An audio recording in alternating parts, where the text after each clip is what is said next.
Après 11 jours de marche, j'ai décidé de faire une petite pause parce que il y a quelques étapes où c'était un petit peu dur. J'ai quand même un peu trop augmenté les distances, donc une petite journée off m'a fait du bien.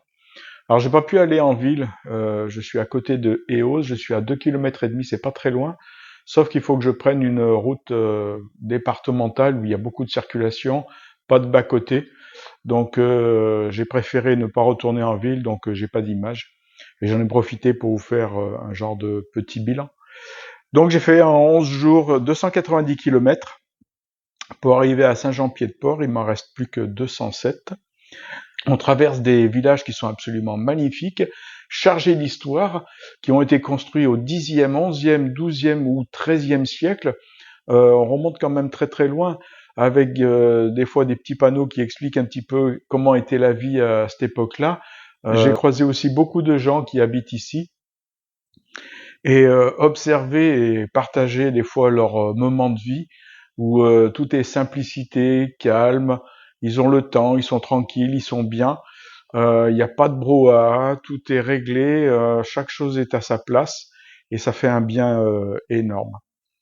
L'accueil tout le long du chemin ainsi que dans les gîtes, il est exceptionnel. Les gens savent pourquoi vous êtes là, ils voient passer à longueur d'année des gens avec des sacs à dos qui marchent doucement.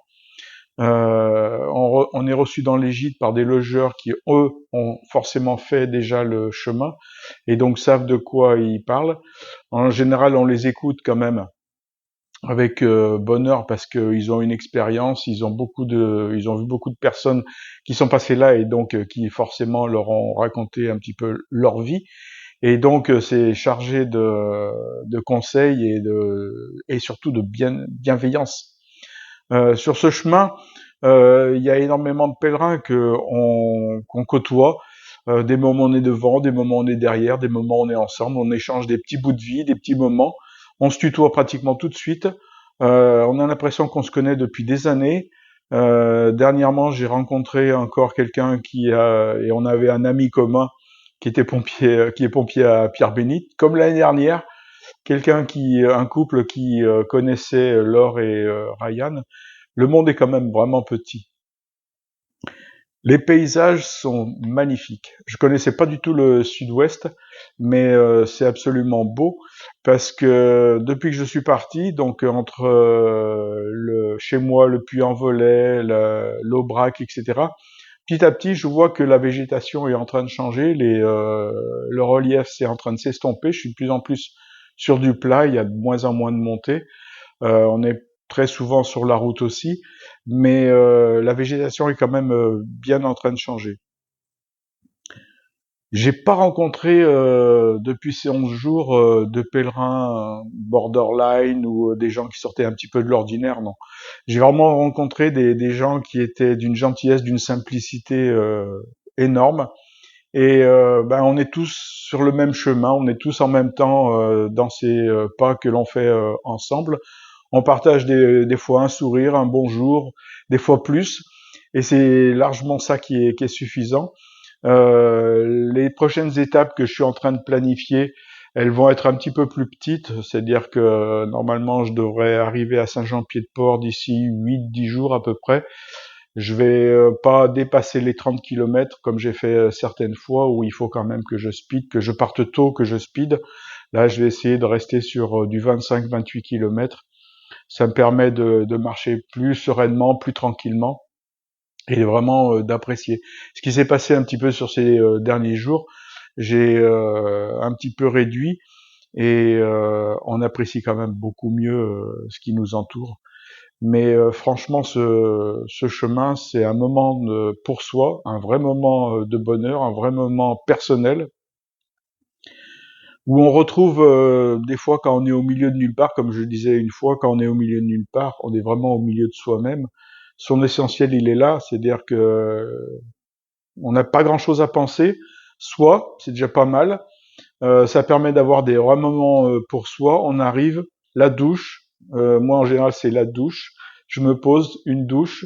Je cherche l'hébergement du lendemain ou du surlendemain. Et puis après, ben, on va manger. Comme on a une grosse faim, on mange beaucoup. Comme on est fatigué, on dort tout de suite à 22 heures, comme les petits papiers et mamie. On va tous se coucher et on dort. Après, ça ronfle forcément dans les gîtes. Mais voilà, c'est des moments hors du temps. Ce chemin, il est vraiment hors du temps. C'est-à-dire qu'on est dans une capsule qui est autre que de notre vie personnelle ou professionnelle, mais que ça soit pour quelques jours, quelques semaines ou 1 ou 2 mois, c'est à faire quand même. Voilà. Demain, je reprends le chemin, puisque j'ai une étape aussi qui est pas très longue, qui fait 20 km, qui va jusqu'à Nogaro. Après, je vais aller sur l'Aire sur l'Adour, aussi une petite étape. Et puis voilà. Mais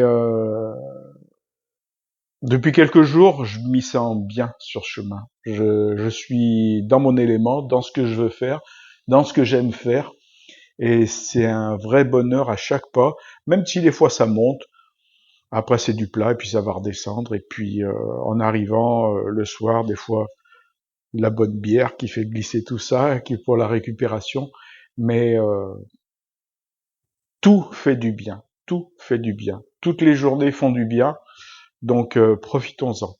C'est tout le bonheur que je vous souhaite. Si un jour vous voulez vous lancer, mettez votre paire de baskets et partez. Et le reste fera votre chemin. Et le chemin fera le reste. Voilà, bonne soirée. Demain, on reprend les vidéos pour refilmer un petit peu ce que l'on va traverser. Et puis voilà, bonne soirée à tous.